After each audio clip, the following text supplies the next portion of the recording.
Hashtags time. Welcome back to Fast Market. Alex Coffey in for Tom White and Kevin Hinkson, joined for the hour by Joe Mazzola, of course, head trading and derivative strategist for Charles Schwab & Co.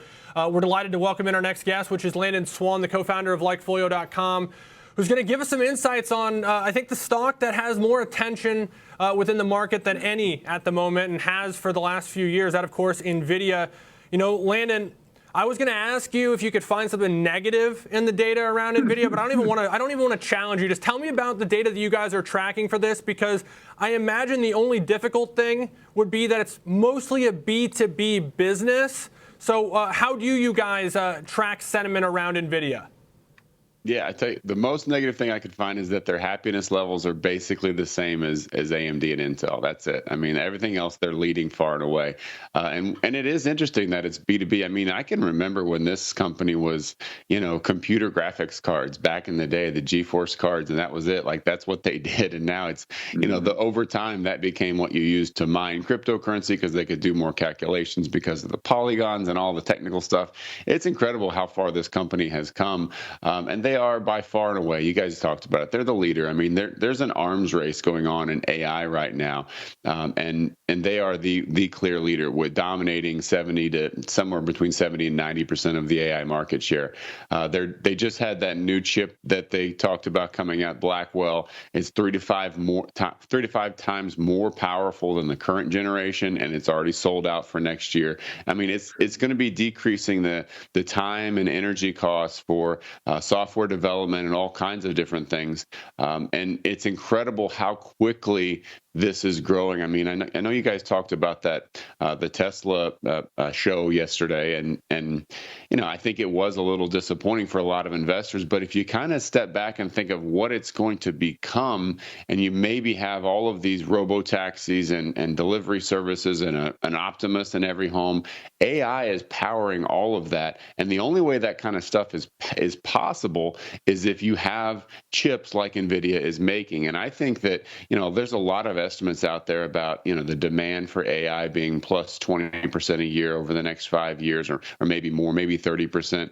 I think it's going to kind of flip. It's going to go over a cliff when all of a sudden it's going to hit real world applications, and it's going to completely change the game. And I think in 1 year, it's going to go well over 100% demand. And it's in Nvidia's, they've got to be able to turn up the output. I mean, I know that their partner in Taiwan is already expanding. That's great. But it's going to flip one day, and it's going to go from GPT being this really cool thing that you can kind of, write better with and create some presentations and things like that, to it's going to be software developers out of a job and, creating software code in minutes instead of months.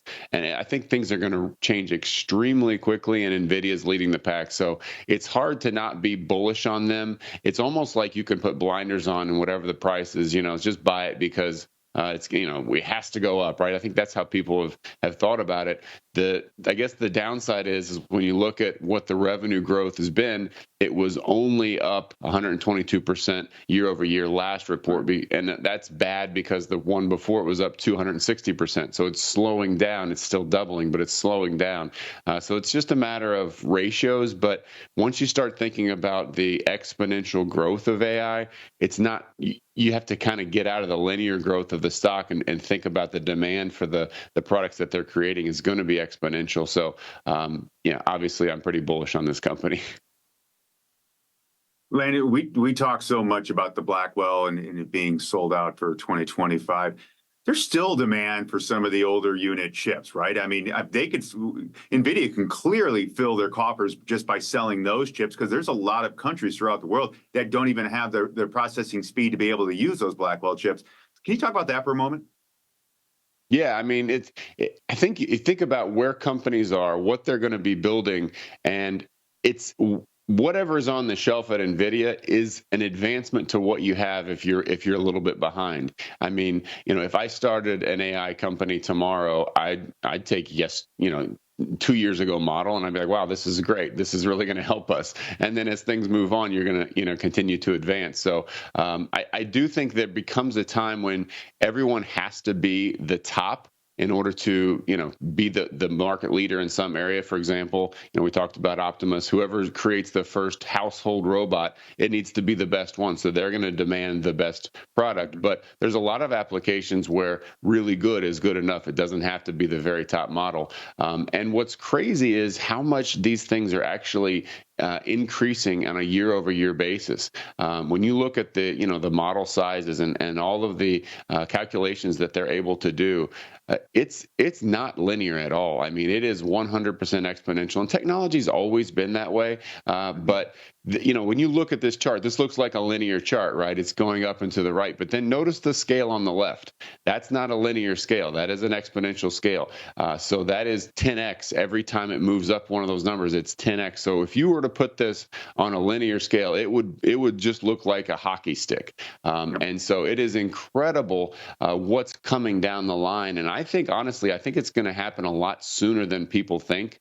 I think that there's going to be a massive disruption in labor markets when it comes to, if you're at a desk job, if you type on a keyboard, your job is in jeopardy. And all of those companies that employ thousands of people that do that kind of work, their profits, their margins are going to go through the roof, and or the price to the consumer is going to go to the floor because it's going to be so much cheaper. So it's going to be an interesting move, I think, in the economy. And all of it, again, talking about the stock, all of it is going to funnel back to the market leaders in this. Nvidia right now, but AMD is trying to take a piece out of them, but Nvidia for sure right now. Yeah, Landon, that last point I think is the real uncertainty is where does this head, right? Because a lot of the same things were said around the internet time, and it actually created more opportunity.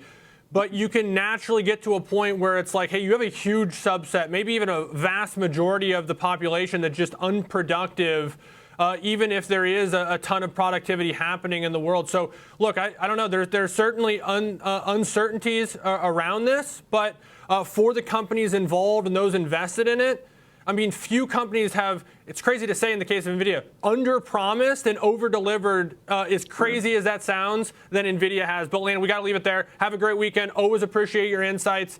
Clear optimism continues in NVIDIA, at least from Like Folio's standpoint. I would say the market's